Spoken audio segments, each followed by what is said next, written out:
Hello, I'm Amanda, and this is Kyle, and we are here to tell you your opinion on Horrible Bosses. So, Horrible Bosses is the story of three guys, Charlie Day, Jason Sudeikis, and Jason Bateman, who all have bosses who they hate. Right. Jennifer Aniston plays Charlie Day's boss, and she's sexually harassing him. Colin Firth plays... Colin Farrell. Colin Farrell. That'd be different. Plays Jason Sudeikis' boss, and he's a cokehead and an asshole. And Kevin Spacey plays Jason Bateman's boss, and he... Just a plain asshole. It's just a plain asshole. The worst of them all, arguably. Yeah, he gets the most screen time, so I guess he gets the most time to prove his awfulness. Right.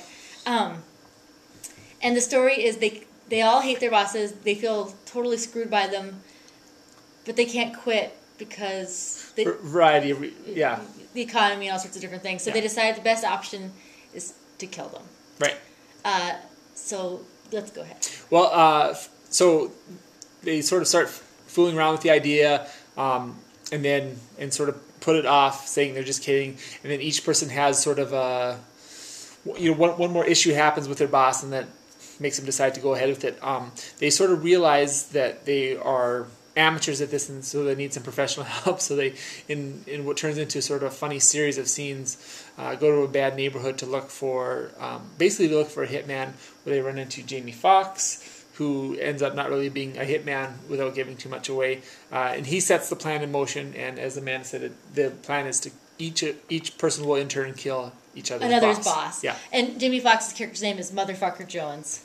So it kind of sets a tenor for the rest of this movie. It's going to get bleeped out on YouTube. Oh, yeah. So let's talk about the things we liked. Kyle? I liked most, I guess, in terms of the movie, I obviously generally liked the movie. I thought it was very funny, but what I liked most were the supporting characters. Jennifer Aniston, Julie Bowen, Donald Sutherland is in there briefly, Colin Farrell. All the people on the periphery, I thought, provided the most laughs, and I think I enjoyed seeing them the most. Yeah.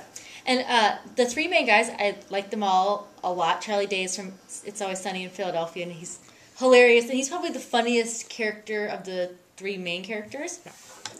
And I love Jason Bateman. He's actually on my top 10 list. And he plays the straight man out of the group. Yeah. And I really, really like Jason Sudeikis.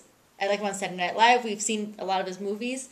But he really doesn't have as much of a function in this one. That my feeling was he sort of plays on the cusp of the straight man and the funny man. But I think his lines could have been rolled into another one of the... They kind of make him like this horny guy, which just... Doesn't really go anywhere. Doesn't really... But it's just... I think it's just to like move him along a little bit, since his is a little bit more... periphery. And I think too, had he not been there, the story would have been really brief. So I think it just concise. They needed a third boss. A little bit of filler there too. He does a good job. He's a very funny guy too. Yeah. And I guess if you want to see the flip side of this, what I didn't like is I thought a lot of the banter between the three main characters fell flat a lot of the time. Like it was just sort of unnecessary. I think it was supposed to be kind of funny, but it just wasn't as funny as it could be. A lot of it was pretty trite. Yeah, all the like laugh out loud parts are with the bosses or these periphery characters, Jamie Foxx. Yeah. All of them.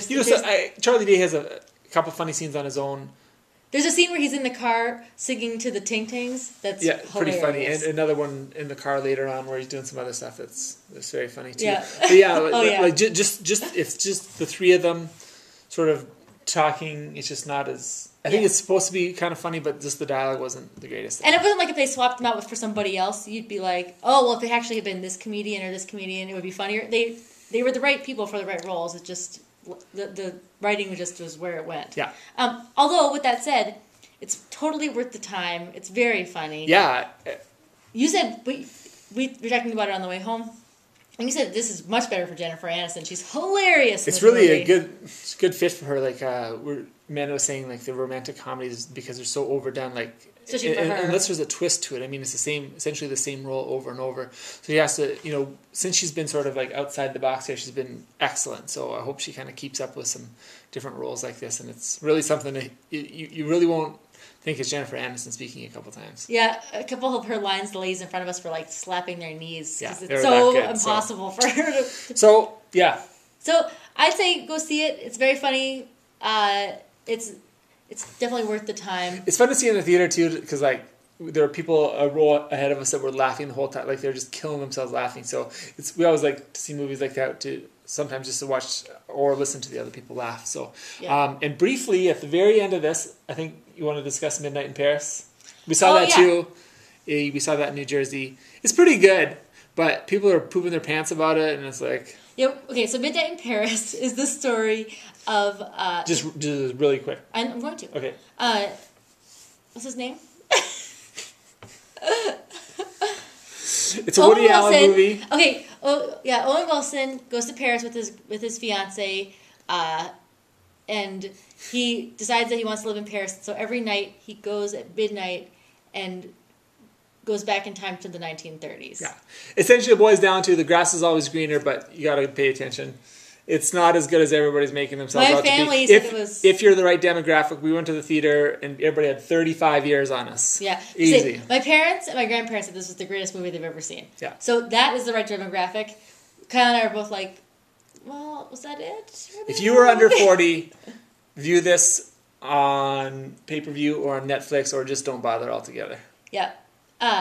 Yeah. Maybe Amanda Grafstrom. Not even. She has taste. Ready? Yeah. Cat. I'd still go see Midnight in Paris, but I'm just saying don't go into it thinking it's the greatest movie of all time. Unless you think Woody Allen's a genius. Cut.